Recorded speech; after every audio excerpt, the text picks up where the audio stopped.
mënuma gëm ni bëgg dëgg au vrai sens du terme existé na yow ki am benn jabar xëy suba takk l'intelligence moo taxoon yàlla bind nit intelligence moo tax nit nekk nit wuuteeg rab intelligence moo tax nit mën a créer société les animaux la majeure partie société boo xam ne dafay am juge am des magistrats bariwul ci certains animaux yu ko mën intelligence moo tax nit mën a construire mën a wuutu yàlla ci kaw suuf wuutu yàlla ci kaw suuf yàlla wax na maa bind doomu aadama pour mu wuutu mu ci kaw suuf pour représenter ma pour ñu mën a représenter yàlla il faut ñu nekk ay créateurs parce que yàlla créateur donc ñu tamit dañuy créer moo tax nit di créer defal avion defal et cetera créer ay bâtiment créer ay construire ay affaire am intelligence passionnelle intelligence nafs intelligence spirituelle intelligence intellectuelle c'est-à-dire c'est créer des passions dafay créer après ay passions ay plaisir ay joie forme d'intelligence ou l'art c'est quoi intelligence artistique c'est quoi cette forme d'intelligence c'est quoi exactement l'art la beauté de l'art c'est quoi quand nit di contempler benn tableau benn œuvre d'art par exemple gis nga di ko xool tableau bi dara nekk lu ay couleurs rek ñu jaxase ban plaisir la ci nit war a mën a jëlee pourquoi nit mën a jëlee plaisir ci loolu ñu jëndee ko ay centaines de millions te tableau bi ay couleurs rek lañ ci jaxase ça veut dire quoi c'est l'abstrait c'est l'inconscience c'est le subconscient donc c'est ça la profondeur pensée là c'est ça l'intelligence l'intelligence nag dafa vaste dafa bëri ay paramètres dafa bëri ay formes également aussi voilà l'intelligence et cette intelligence là est-ce que souvent mën na nekk luy bloquer nit ki wala soit loo xam ne dina ko permettre mu mën a exceller ci domaine bi parce que plus intelligence day bloquer nit wala plus da lay. L'intelligence peut être contrôlée comme elle peut prendre le mauvais chemin c'est-à-dire comme ni ñu tuddee muus ak am xel ku muus ak ku am xel ku intelligent ak ku malin il est malin ak il est intelligent. Intelligence dafay ëmb sagesse xam day ànd ak mbaax intelligence dafay gis conséquence intelligence day gis conséquence lépp nag intelligence la lépp forme pensée la et dafa am positif négatif en quelque sorte si vous voulez bien ñu tuddee ko noonu mooy ki am intelligence dafay ànd ak sagesse day ànd ak mbaax day ànd ak yërmande day ànd ak ñeewante day ànd ak digganteem ak boromam ëllëg day gis conséquences yi mën a jur muy xalaat est-ce que jar mën naa def lii ak lii ba réussir am li ma bëgg. mais après lii yàqu lépp est-ce que jar na ko quoi kooku mooy ki intelligent un malin nag du calculer le reste conséquences yi s'en fiche royalement objectif mooy rek man naa réussir li ma bëgg su ma defee léegi dinaa am li ma bëgg après foofu la xalaat tamit c'est-à-dire un homme malin mooy koo xam ni kii kat la pexekat la il est rusé quoi c'est quelqu'un de rusé mën na wërante ndomba mën na tegantey dil mën na xam muus du xam fu muy jaar gaa yi fële kooku il est rusé c'est ça un malin mais un homme intelligent day xalaat plus que bàyyiwaat mën na xalaat lu bari xam ko tegaat ko parce que day xool toujours le reste après alors ça m'apporte quoi justement li ma si am est-ce que jar na lii est-ce que li ciy yàqu ñaata nit ñoo ciy dee wala ñaata nit ñoo ciy daanu ñaata nit ñoo ci am jafe-jafe ban musiba la may jural sama réew ëllëg même yëpp lu koy xalaat ba finalement danaa non c'est pas la ouais plus may avancer plus may découvrir ni en fait sama au niveau d'intelligence aspect yu bari bu ma ko suivre daf may bloquer très souvent mooy suivre sama intelligence daf may bloquer ci bari parce que je suis très perfectionniste c'est-à-dire damay bëgg souvent comme ni nga wax sànq lépp lu mooy def parfait excellent bëgg def ko ci tempo bi nga xam ne daal du dara y a pas de faute ni rien et daf may yóbbu ci benn procrastination boo xam ni souvent damay procrastiner ci samay objectifs. Ouais. Peut-être il y a la peur derrière la peur fait partie des sentiments extraordinaires yi nga xam ni am na ko. La peur. C'est plus que important. La peur moo ñu sauvé. La peur moo sauvé l'humanité. bu fekkoon nit du ragal dara. kon ay musiba mooy am finalement. mais bu nit ragaloon à 100% tamit du évoluer. donc dañuy dund entre ces deux. léegi nit ki mën nga réfléchir ay projets quelque chose tu veux faire mais tu as des craintes quand même. léegi nag moo tax parfois yéen nga bravo nga bàyyi. parfois nga avancer avec ta peur. le courage. mooy nga avancer malgré ta peur. c'est ça le courage. Le courage mooy ngay progresser malgré ta peur. parce que tout le monde a peur ñëpp ay tiit. ku dul ragal doo nit. même en plus de parler en public. damay recevoir souvent ay questions venant de mes élèves. yoo souvent ni ñu am benn peur bu ñu am bu ñu waree jël parole en public et cetera. et comme tu l'as si bien dit tout le monde a peur. il faut affronter ses peurs. C'est ça. Il faut apprendre à affronter la peur. ngay affronter say craintes. c'est-à-dire su ma jëlee parole publiquement day paniquer parfois da gis kuy trembler voix bi day lox. day tiit finalement li muy wax daf koy rëcc mën a concentré wu. day perdre le père mais au fur et à mesure que muy affronter cette peur. au fur et à mesure mu koy gën a mën. effectivement c'est-à-dire public kenn du ko mën dañ koy miin. wax public kenn du ko mën da nga koy miin rek. être à l'aise dans l'inconfort. être à l'aise dans le public devant tout le monde nga nekk à l'aise di wax c'est juste que vous avez l'habitude mais boo ko tàmbul doo ko mën. donc question apprentissage la quoi. au fur et à mesure nga koy def di toog di wax. public bi taxaw di la xool ngay wax commencement ngay panique ngay jël courage au fur et à mesure ngay gën a am confiance gën a ñeme. donc tu as besoin de beaucoup de choses quand même. tu as besoin d'être encouragé tu as besoin n'est-ce pas ñu tàccu la ñu la accompagner ci loolu. par exemple bu ñu mbiru public nga ñëw wax rek public bi yuuxu la waaw. définitivement fa ngay doxee dootoo waxati jamais. parce que ngay jëlee benn panique boo xamante ni si ça devient maintenant benn phobie lay nekk après. da ngay am phobie c'est-à-dire ça devient un trouble quoi. ça devient un trouble psychique mais bu ñëwee wax panique ñu applaudir la ne di courage c'est bon magnifique. donc da ngay am da ngay def benn pas à l'avant. ëllëg nga ñëw ainsi de suite donc les peurs que vous avez moo tax ngay xalaat lu bare ba nga ne ce n'est pas parfait effectivement am na ci ñoo xam ne c'est des perfectionnistes comme tu l'as dit effectivement c'est des gens dañuy bëgg mu parfait mu extraordinaire du am benn faute tout se passe bien en règle dans les normes tout. parfois aussi loolu tamit dina bloqué quand il pense que ni du ma am réussite bi ma bëgg su ma ko defaree ni ma bëgg mu mel ko du ko mel. parfois da koy ragal loolu ba tax mu arrière mais parfois da ngay engagé wu ci loo xamante ni mënoo am certitude ci réussite bi nga am à 100% avant nga ciy dugg donc tu entres dedans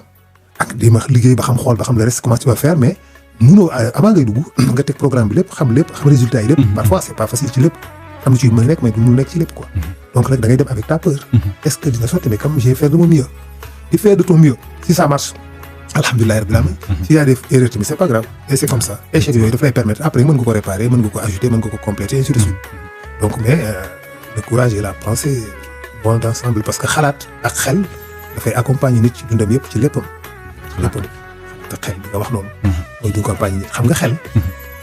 xel xalaat la pensée fan lay dafay tukkee ci nit ci en neurologie quoi.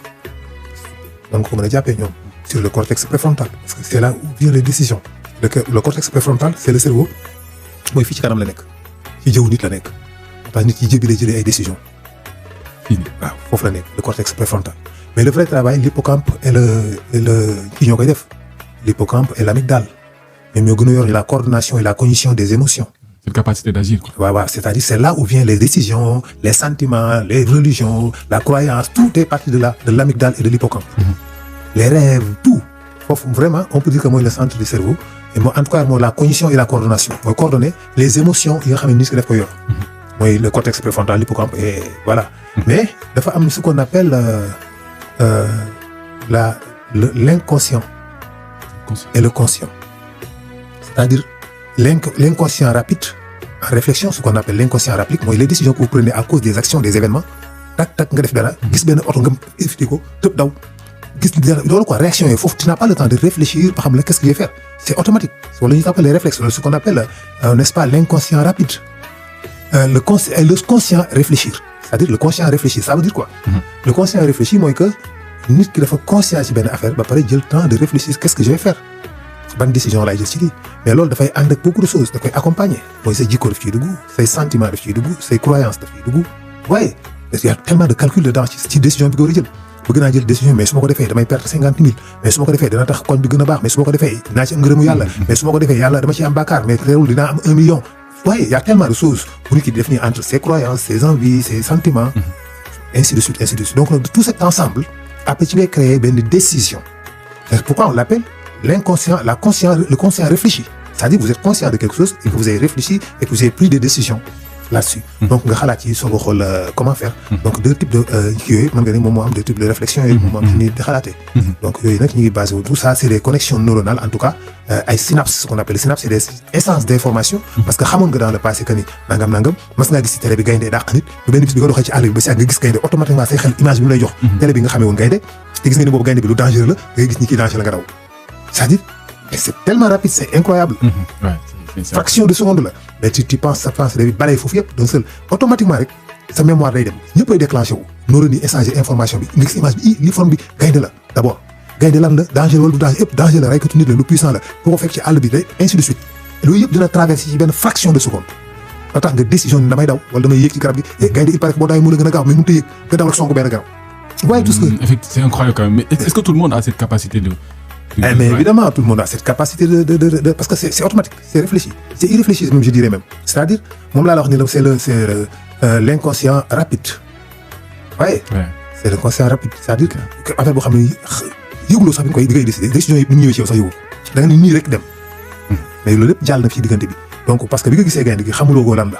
il faut nga identifier ko loolu réflexion la xool ba ni non lii gaynde la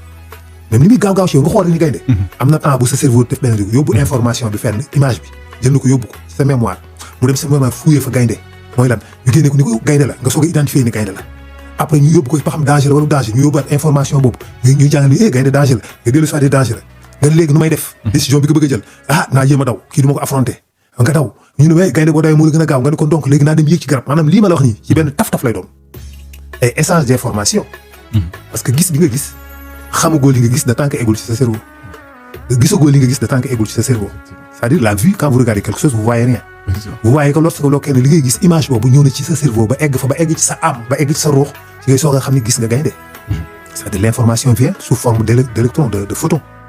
l'information bi nga gis l'information image buy ñëw ci yow ay photons rek lay doon buy ñëw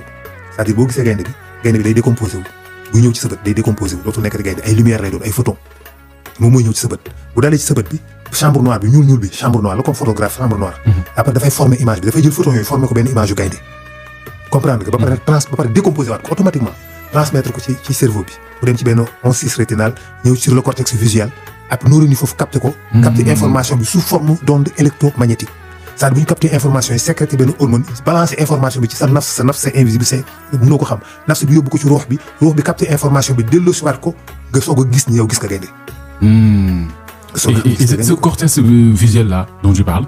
est-ce que c'est ce qui prime réellement la vue ou la vue en quelque sorte? Effectivement, non. C'est juste dafay transmettre les informations, dafay interpréter l'information.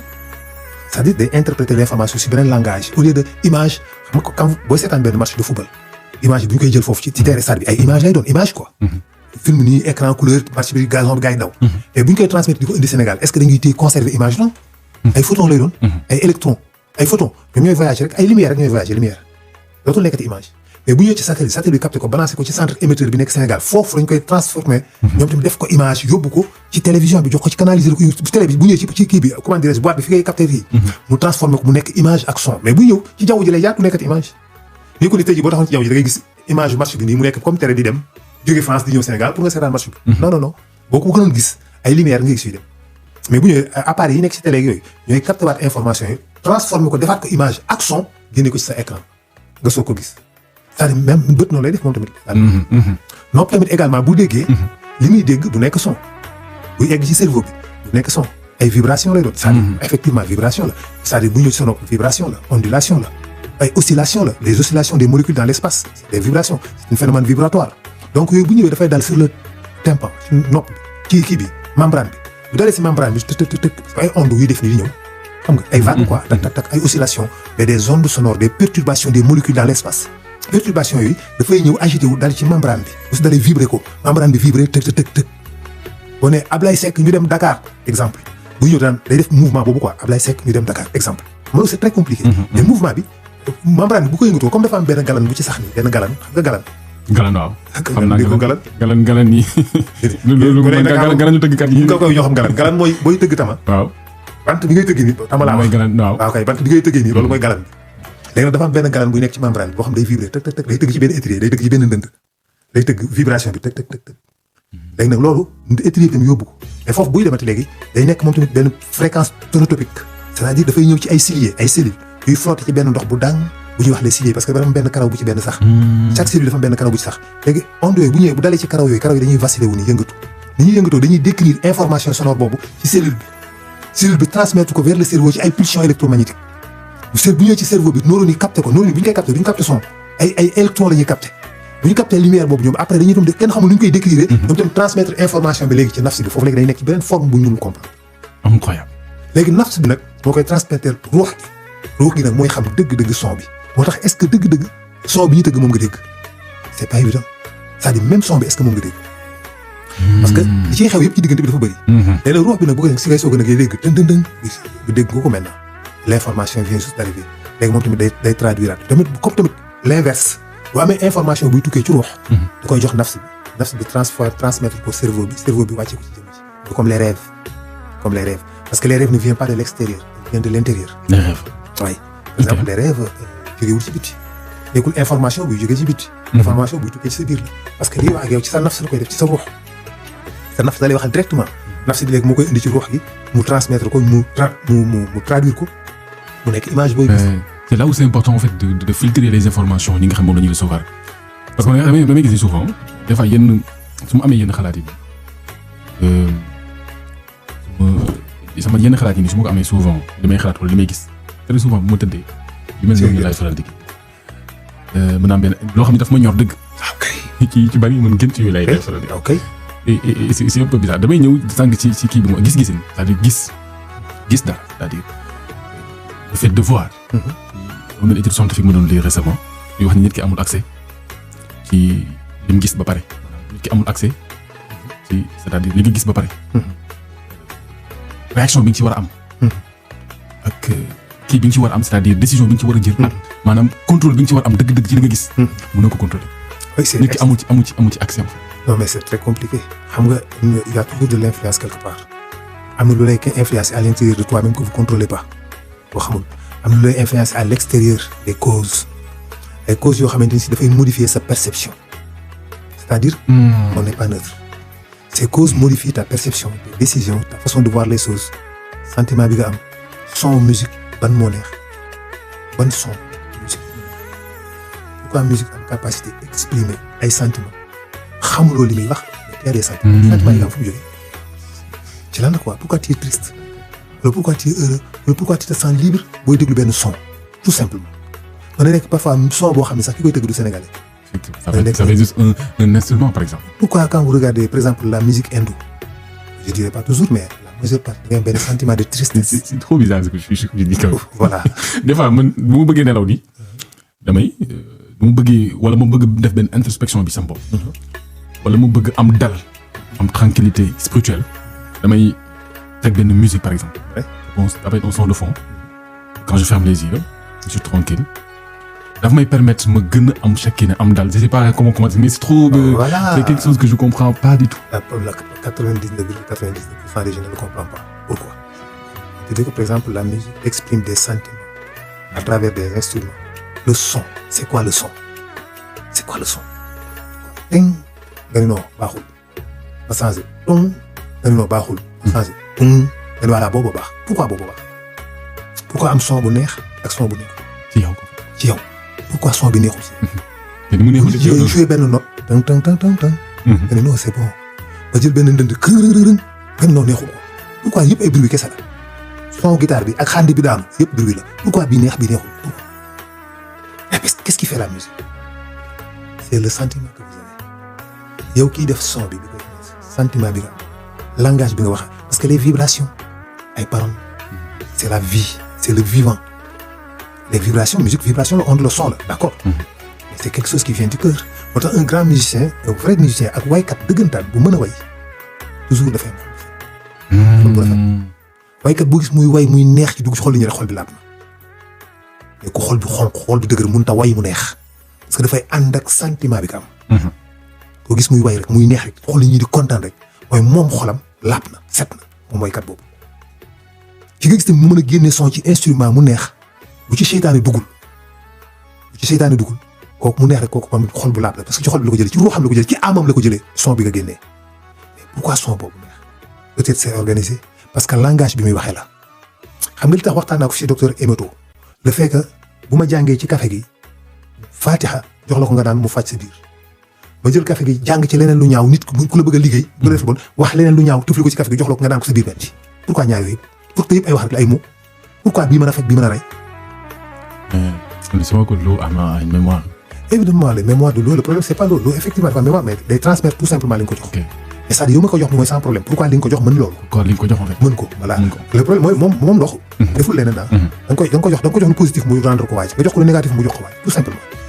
c'est ce que l'eau fait c'est la mémoire de l'eau donc moom dafay denc les informations que vous lui avez données le sentiment bi mu àndal mystique bi mooy le mystique c'est quoi le mystique c'est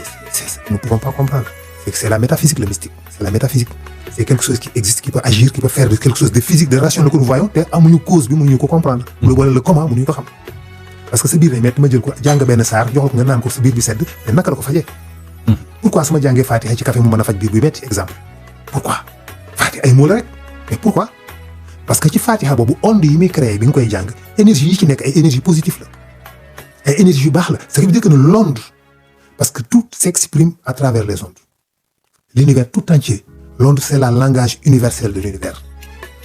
c'est les ondes sonores les ondes gravitationnelles les ondes électromagnétiques les ondes lépp tout s'exprime à travers des ondes c'est des oscillations c'est des faits c'est des comment dirais-je des pulsions donc c'est des langages yoo xam dafay ëmb ay énergie da koy décrire à travers ces ondulations parce que l'onde c'est justement une question de fréquence et de longueur d'onde on te parle de fréquence de longueur d'onde c'est quoi une fréquence c'est le nombre d'oscillations par unité de temps c'est ça l'onde les fréquences c'est quoi la longueur d'onde la longueur de l'ondulation du son de l'onde longueur bi quoi maanaam ni muy defee ni es muy guddee wala daf ko def ni bu gàtt tak tak tak wala boo ko def ni boo xam dafa xaw a gudd comprendre bi ñuy wax longueur d'onde bi ñuy wax fréquence mooy le nombre d'oscillations par unité de temps ñaata yoon la onde bi la oscillé wu ci benn seconde par exemple benn seconde bi onde bi ñaata yoon la ci def nii tak tak tak tak combien de fois ñu loolu ñuy wax fréquence donc il a une fréquence de temps ñu ne la longueur d'onde bi ñu ne la longueur de l'onde entre point O bi ak ba O bi diggante boobu ñaata micromètre la loolu ñu tuddee longueur d'onde et yooyu yëpp ñaar yooyu tout simplement rien que ça dafay am ay impact ak ay changements parce que la lumière c'est des ondes les couleurs c'est des ondes il y a pas de couleur c'est des illusions c'est des ondes c'est des illusions c'est l'illusion optique ce que vous voyez c'est faux c'est pas la réalité ce que vous vivez c'est pas la réalité le monde que vous êtes c'est pas la réalité l'univers que vous vivez est faux c'est imaginaire c'est pas la vraie réalité ah ouais la vraie réalité donc ce monde est complètement tout est faux rien n'est réel incroyable ah mais parce que c'est ça parce que li ngay gis c'est pas vrai table bi couleur bi la jox du couleur am amul couleur les couleurs n'existent pas le soleil moo ñu ko apporté bu sant bu jant bu fay ñu nekk dans l'obscurité di nga gis benn couleur lépp day noir tout devient noir automatiquement tout est noir maintenant y a plus rien pourquoi parce qu'il y a plus de couleur donc la lumière du soleil moom moo am ay couleurs bu dalee ci objet nag entité moléculaire chimique bi nga xam ne moo nekk ci objet boobu rayon yi nga xam ne ondulation yi ñëw jóge ci jant bi dafay indi par exemple entre infrarouge et ultraviolet ñoom ñëpp kenn tolluwu ci sa morom ay unité de temps ak tolluwuñu fréquence tolluwuñu longueur d'onde ay ondes yu bari la yu bokkul dañuy wax les ondes électromagnétiques yi nga xam ne ñoo jóge ci le soleil ondes yooyu bu ñuy ñëw ñii seen oscillation dafa gaaw ñi ñoo gën a xaw a yeex ñi ñoo gën a xaw a yeex ñi ñoo gën a xaw a yeex ñi ñoo gën ainsi de suite léegi nag bu ci nekk rek fréquence bi mu am mooy émettre couleur bi mu am léegi bu dalee ci objet bi yii objet bi comme mënul dékku fréquence bii boobu day dal ci objet bi mënu ko traverser ndax entité chimique et moléculaire bi nga xam ne moo ko composé tax na ba moom onde bi bu ci dalee du ko traverser daf koy day dellu bu ko renvoyer nag couleur boobu moom ngay gis mais couleur boobu onde boobu moom la moo tax nga ñëw couleur dañ lay wax ay fréquence quoi couleur quand on te parle de couleur on te parle de fréquence rouge ñu la fréquence rouge 400 nangam la bleu 300 nangam c'est-à-dire c'est fréquence c'est longueur d'onde donc c'est faux quoi les couleurs n'existent pas c'est faux est-ce que nit ñi sax ay nit lañ de manière évidemment c'est-à-dire nous sommes que la représentation quoi la projection de la réalité nous sommes la projection de la vraie réalité est hors du temps ce que vous voyez nga làmb ko daj ko dajoo ko y a quelque chose entre sa yow ak objet bi c'est ça dafa am benn comme ñaari acier yoo wanante ginnaaw bu ñëwee mu teg moo tax nga jàpp ne daj nga ko parce que yow nit vide nga da nga vide buñ la pressé woon nit yow dindi vide bi nekk ci yow ñëpp da ngay toll ni bekk suuf ngay tolloon moom nit waaw vide bi nekk ci yow rek vide mooy espace yi nga xam dara nekku fa ci sa yaram lépp buñ ko dindi woon ba mu jeex tàkk da ngay toll ni bekk suukar moom nit est-ce que comprendre nga nit dafa mel ni benn ñooxitu mburu boo dugal ci ndox mu gonflé ba ngand xam nga ci biir ay vide kese la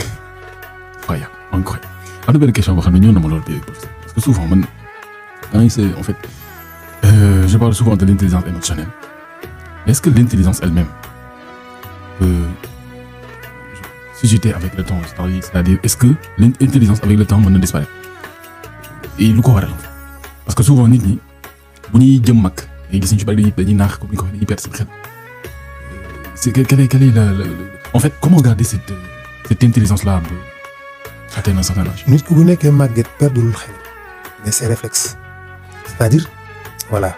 et son cerveau est fatigué beaucoup de neurones dee na am na diminution mais il reste intelligent. ça revient ci li nga doon wax sànq muy que nit vide la en fait quoi. elle est vide du dara c'est juste benn âme bu ñu jël ci benn corps bu bizarre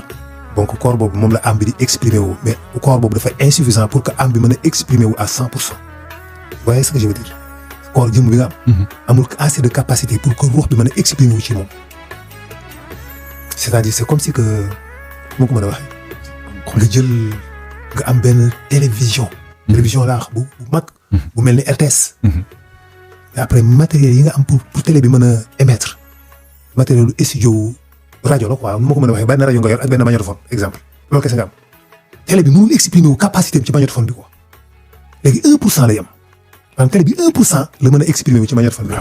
comprendre li mu bëgg je comprends parfaitement. voilà vous n'avez pas jëmm ci amu ko c'est pourquoi on te parle de capacité cérébrale de capacité cérébrale mooy suñu nombre de neurones yi nga xam ne ñoo fonctionnel ci sa cerveau bi dafa am plus de 5 milliards de neurones wala 10 milliards de neurones wala sax ñeneen ñuy wax 500 milliards de neurones je sais pas combien mais en tout cas il y a des centaines de milliards de neurones léegi 14% mooy dox yi ci des yëpp doxul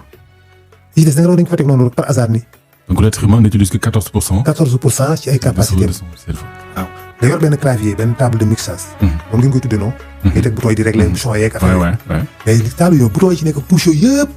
100 bu dee 100 touche 14 moo ci dox 87 yëpp doxul 86 yëpp doxul léegi est-ce que mën na exprimer kon yow son bi nga mën a bëgg a génne ci matériel bi nga yor xam nga mënu ko nit noonu la mel c'est-à-dire nit am bi mu am capacité yi ci nekk cerveau nit mënu ko expliquer mënu ko exprimer mënut a exprimer wu ci jëmm ji moo tax 14% yi mooy dox léegi nag bu fekkoon ni sax te xam nañu nit ki bu amee par exemple 15% rek bu doolee ko benn kese ay capacité am dafay incroyable il devient quelqu'un d'autre te amu fi kenn ko am 15% nit ñëpp 14% la ñu 14 la ñu am. ñoom la ñu am yàlla moo leen limité foofu. moo leen limité foofu mais benn dañuy wax ne le dauphin rek moom moo am 19% jën boobu ñuy wax le dauphin. le dauphin. waaw moo tax mu am ay capacités yu extraordinaire maanaam le dauphin bu lay xool nii sa biir yaram bi lay gis sa deret gi sa yàqu yi du gis sa jëmm bi ne di gis ci biir parce que bët bi comme scanner la mel parce que tout simplement am na 19%. bu déggoon benn pièce boo sànnee à 500 mètres ci biir géej gi da koy dégg pax bi da koy dégg te bu ko déggee day xam quantité bi nu mu toll pièce bi nga fa sànni ban taille la am distance bi ñaata kilomètre la ñaata mètre la diggante ak foofu lépp da koy xam ci benn tic boobu parce que tout simplement am na 19%. donc léegi nag imagine toi que yow nga am 50%. Ouais. tu n'es plus humain. Ouais. tu deviens autre chose. tu deviens autre chose dootoo nekk un être humain. et pourtant loolu mooy vrai nit normalement da nga waroon egg à 100%. à 100%. boo egg à 100% là c'est catastrophique loolu àddina attanu ko. ouais. ce monde là tu peux pas vivre ba mënoo am jëmm maanaam sa jëmm du ci mën a dund moo tax yàlla ne tuuti laa leen jox ci xam-xam maa ngi tuuti min al-ilmi illaa xalilan joxuma leen ci xam-xam lu dul tuuti. parce que capacité yooyu moo tax 14% la ñu jox 14%. 14% yooyu ci nga defar avion bombe atomique nangam télévision ak ci 14% yooyu rek la yàlla ne te yàlla ne tout xam-xam laa leen jox donc imagine toi que bu la yàlla joxoon 50% j'imagine même pas 100%. bii xëy xajul ci sa jëmm ci boppam la dul attan sa ruux da koy disparaître day seey parce que attanu ko léegi nag aljana la ko nit di amee foofu la ñuy defalee jëmm boo xam ne mën na supporter 100% neuronal bi moo tax dundu aljana bu ko imaginer comme àddina bu neex ko non xëy na ay tool ay jardin yu rafet ay luxe yu ndox yooyu même bu ñu la ko defaree yow mënoo savourer plaisir boobu xamul tax instant bi nga nekk fenn ci endroit boobu kese moment boobu kese loolu nga mën a savourer est-ce que comprendre ce que je veux dire bu ma la defoon Sénégal yëpp mu nekk benn jardin de luxe bu rafet ay fleurs ay fruits ay parfums ay picc yu naaw nga dëkk fi yow instant bi nga nekk ci benn instant ci benn position ci benn garab ci benn fruit bi ngay dagg benn plaisir boobu rek nga mën a sentir te boo xampee fruit bi sax xam nga ko lekk ko bu jàllee jeex na donc c'est nul loolu mën a am plaisir yow nag aljana boo fa nekk da ngay nekk en contact ak aljana bi lépp chaque fleur fu mu nekk yaa ngi sentir plaisir mu ñëw ci chaque fleur à des milliards de kilomètres végétation bu fa nekk yëpp garab yi fleurs yi gàncax yi fruits yi papillons yi picc yi ñëpp yaa ngi am ak ñoom contact direct di yëg seen plaisir. c'est incroyable c'est professeur man li ma la doon c'est-à-dire suñu émission bi da nga doon wax loo xam ni dama j'avais noté ça ma ko doon testé ci sama jëmm man dama doon noté yu bari di ko testé spirituellement sama jëmm dama découvrir ni li nga mën a wax yëpp c'était totalement vrai. man mu amee sama ay 18 ans 19 ans 20 ans su ma doon wax bu demee ba mu amee 1 million par exemple mu ne ba am bay am 1 million par mois. c'est très heureux waaye xam nga la vie sax àdduna bi lépp dana neex dara dootuma métti sama àdduna. mu ne ba am ko mu wuti wax leneen. non mu ne ba am oto xoolal sama àdduna lépp baax na xam nga je serai heureux dootuma am loo métti sama àdduna. tey laa je touche des millions. maa ngi dawal oto. tey laa gën a mën a daj coono pour dem wuti wax leneen. effectivement. et avec le recul damay découvrir en fait li nga ma doon wax en fait c'était totalement vrai que nit en fait yàlla dafa ñu limité ba nga xam ni même plaisir sax mënuñu ko am ci àdduna. mënoo ko savourer. et lu naqaree dégg la et moo tax samay réflexion samay décisions yu bari dama ko changé. par rapport ak li nga doon wax c'était incroyable. je connais que j'ai un ami dañu dem fenn am ñuy lekk ñuy añ après ci benn école bu ñu doon jàngee. fekk boobu jóge na ci école ba nekk entreprise ba am ay moyens yor entreprise am ay millions am ay moyens quoi bu baax a baax. ñu ñëw ci école boobu ñu doon jàngee ñuy lekk mu jékki-jékki daal di reetaan quoi ni ma non moment yi gën a neex sama àddina mooy temps yi may nekk étudiant quoi. ma ne ko bi nga nekk étudiant yaa ngi nekk boo paree ba créer entreprise ba amul waaye dimbali waaye man maa ngi stress rek laay dund di. gis nga c'est faux c'est pareil la vraie li gis yëpp c'est des illusions daal di mujj ne lenn rek mooy le vivant mooy dundal nit mooy xol bu yàlla. xol bi yàlla et le bonheur en fait le bonheur en quelque sorte c'est quoi. le bonheur c'est ça. le bonheur c'est quoi. le bonheur nafs la c'est comme parfum bu traversé la. bonheur bakkan ak bonheur ruux dafa am ñaari bonheur la nit am bu bakkan ak bu ruux loolu mooy benn bi beneen bu forme bonheur mooy la quiétude le sakina boo amee sakina rek bonheur la déjà nga am sakina boobu nag ñaar la bi nga xam yaa ngi koy jëm a chercher à travers le matériel. la yokk fitna. mooy nga yaatal sa kër gu gën a rëy. def koy jardin tabax fa ay mango. saxal fa ay garab def ay légumes def bâtiment bu gigantesque climatisé ko def nangam kër gi luxe nga taal ay cuuraay pompé ko ay parfum de canapé yu nooy brise bi climatisé tout mais après tu verras que bon c'est juste pour quelques secondes. mooy bi nga xam yaa ngi ko jéem a chercher. parce que tranquillité nga bëgg nit ñëpp loolu lañ bëgg tranquille moo tax nga damay ut ay milliards nga xam léegi su ma amee ay milliards stocké ko tëj ko léegi c'est sûr que dootuma ñàkk léegi ma am fukki kër am fukki immeuble am nangam léegi man damay tranquille loolu ngay gëm quoi ñun ñëpp loolu lañ gëm man loolu laa gëm ñun loolu lañ gëm mais c'est faux effectivement au contraire da lay yokk nga nit ñi dañu mel ni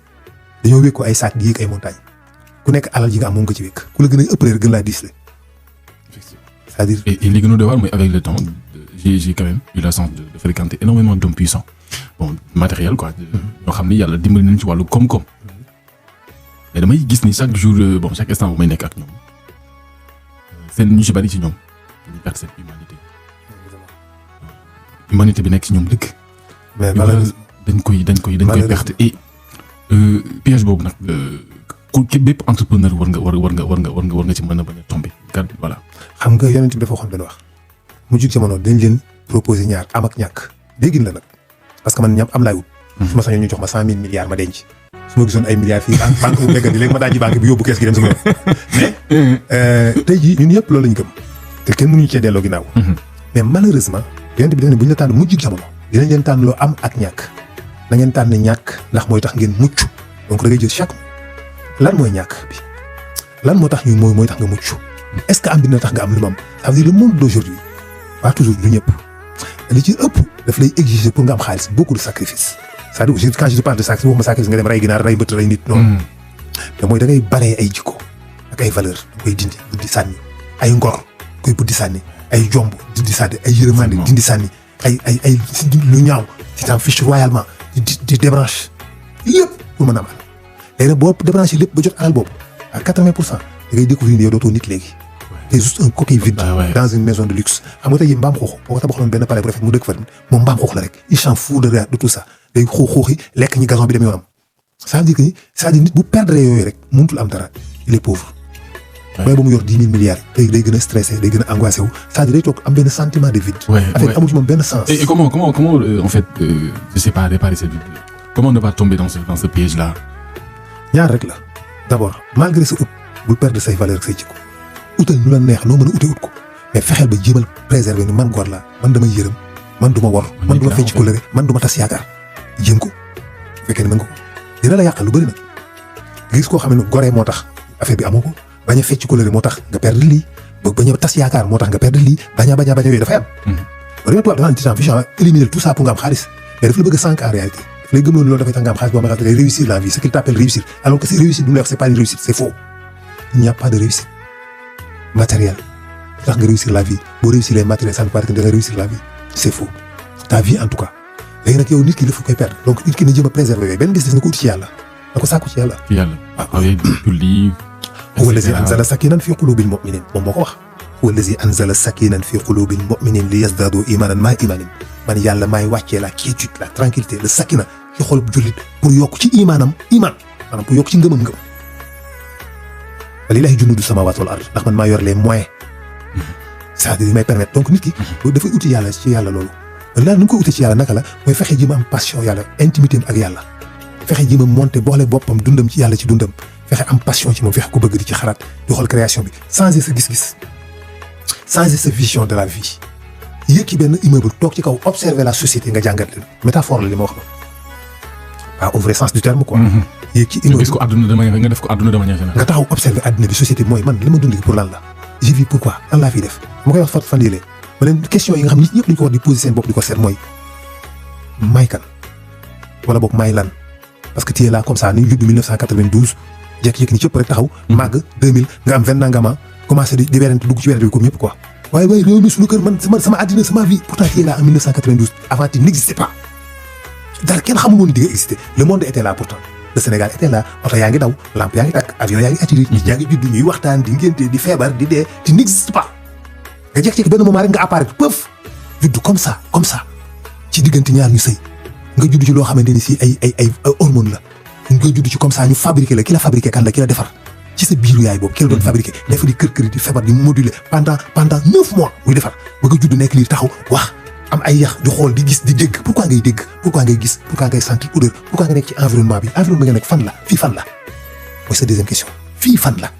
la planète Terre nga ne ñun la yaa ngi planète Terre fuy planète Terre ñun la benn morceau de caillou la rek buy flotter dans l'univers comme ça di dem tout simplement benn xeer la mu ndaw bu nekk ci jaww ji di voyage di dem ñu la xeer bi fu mu nekk ñu la xamuñu ko en tout cas nekk na ci biir benn galaxie maanaam ci ay milliards d'étoiles yu ko ëmb mu nekk ci biir di déplacé wu ci xeer boobu nga dëkk yow galaxie bi fu mu nekk ñu la xamuñu ko de mi ngi nekk ci benn univers boo xam ay centaines de milliards de galaxies la donc yow fii fan la benn mooy loo fiy def lan ngay def fii ci kaw suuf si pourquoi yow nga judd 1992 màgg nekk xale bu góor xale bu jigéen dem di añ di reer di ndekki pourquoi quoi loo fiy def lan moo tax ñu indi la fi quel est ton rôle lan nga fiy def ci là pourquoi c'est-à-dire nit bu xalaatee ci yooyu dafa am beneen vision waay day mën a delloo boppam ci yàlla mën a aussi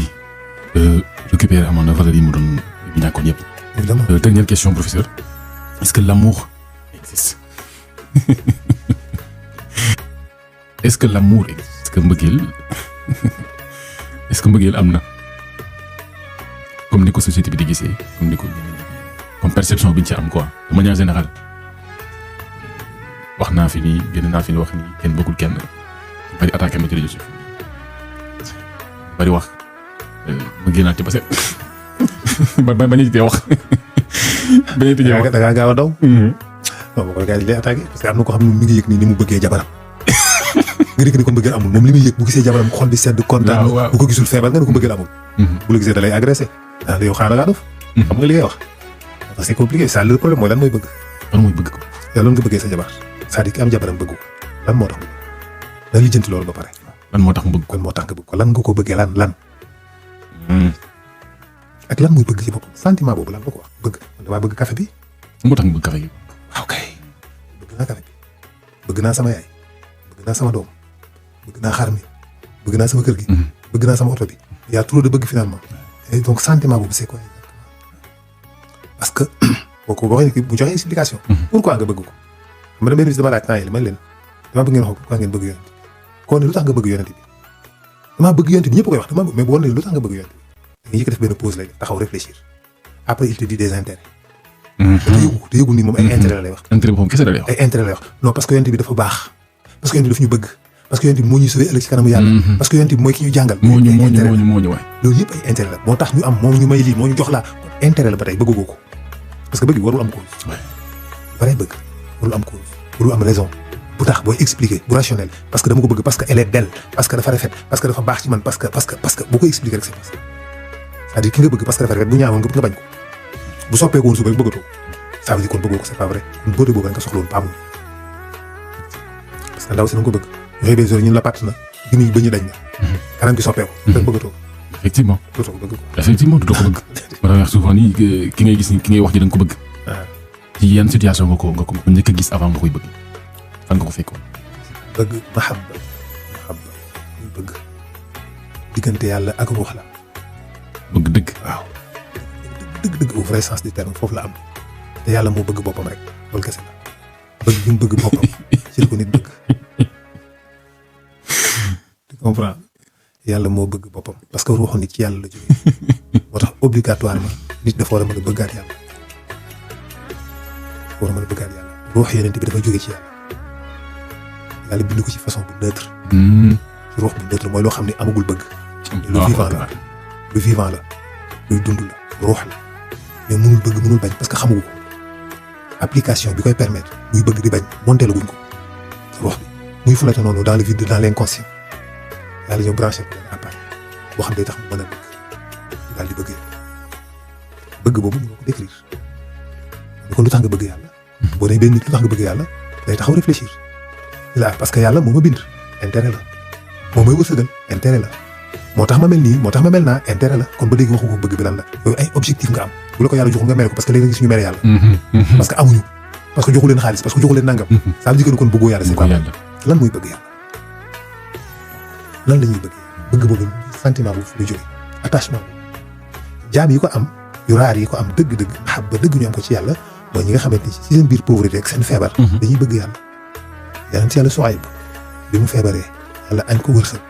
dindi li mu amoon rey doom yi mu amoon rey alal ji mu amoon ba pare roof ko feebar ay jabaram abandonné ko moom benn objectif yitte rek la am mooy continuer di sàbbaal yàlla parce que dafa bëgg yàlla léegi musul onk ci loolu musul ne ci jooy mus ci naqaru yi mu perte yëpp musu ko naqaru benn instant rek la naqaru mooy bi sax bi attaqué lamiñ bi matt ko mu ne Iblis daw ni yàlla sa waa ji onk na comme yàlla def ni kon bàyyi naa la moom Iblis ni ko dinaa ko juumloo Iblis moo ko teg yooyu yëpp quoi yàlla seetaan ko Iblis teg ko yooyu yëpp lu mu onkee nag rek ba mu ne saalit na mu daw ni yàlla sa waa ji saalit na de onk na yàlla dañu demoon ni ko man de yow bi ngay egsi dafa fekk parce que waa ji bi mu onkee rek automatiquement daf ne astaghfirullah bi moo def jiw ni ko mais amul problème dañ dem lijjanti lan moo tax mu onk ñu laaj ni ko soo ba lu tax nga wonk mu ne làmmiñ bi may tuddee yàlla bu ko sax bi lekkee dootuma mën a sàbbal yàlla loolu rek ma metti da lekk sama yaram yëpp mais làmmiñ bi may sàbbal yàlla na ko bàyyi moo tax bi mu ne kiit làmmiñ mu ne mu tiit parce que dootuma am lu ma mën a sàbbal yàlla loolu ko itteel looluy bëgg yàlla est-ce que ñun egg nañ foofu je ne saurais vous dire bu ma yàlla xañee dépassé bu deful ndànk bu subaa ba toj kaas yi maa la ko wax voilà mi ngi noonu donc est-ce que c'est ça loolu mooy li ci des rek poussière parfum bëgg sa jabar bëgg sa doom barki démb rek doog bal professeur waaye maa ngi doon wax benn waay ma ne ko li tax mënuma gëm ni